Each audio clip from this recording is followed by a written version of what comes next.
हम रहे के छोट भाई छोट लड़का हम गायक कलाकार दीपक सूरदास एगो पति पत्नी के भाव बा छोट के छठी माई के पवन धाम चल रहा बा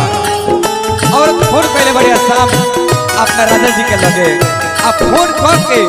कह तरीका ध्यान सुने सबे अवतानी आई राजा हे रउराया नाम से अवतानी आई राजा हे रउराया नाम से नोरिया ले आई राजा हे रउराया शाम से नोरिया ले आई राजा हे रउराया शाम से अवतानी आई राजा हे रउराया राम से अवतानी आई राजा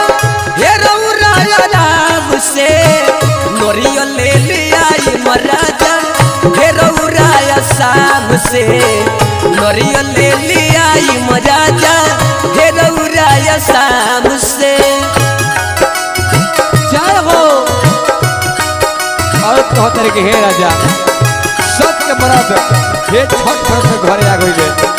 और ओरा विचार नहीं करत तरीको आवे खातिर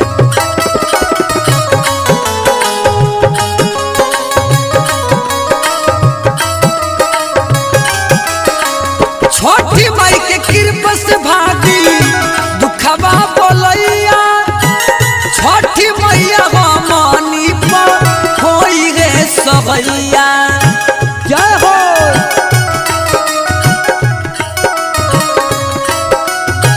छोटी माई के कृपा से भागी दुखबा बोलैया छोटी मैया हमनी पर होई रे सबैया ले आई पियर सारी हे रउरा बाजार से ले आई पियर सारी हे रउरा बाजार से सिहुआ ले आई मजाजा हे रउरा शाम से गिरवा ले आई मजाजा हे रउरा शाम से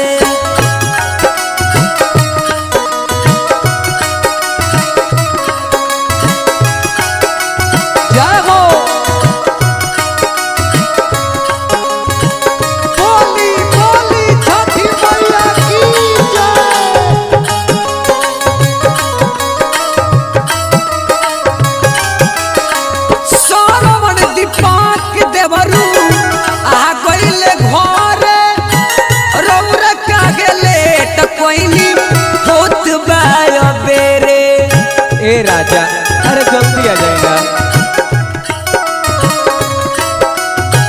सोमन दीपक देवरू आ गइले घरे रउरा का गेले त कोइनी होत बाय बेरे मुन्ना बिहारी सोया फसल बानी काम से मुन्ना बिहारी सोया फसल बानी काम से नोरिया ले आई मजाजा हे रउराया शाम से मुखिया ले आई मजाजा हे रउराया शाम से।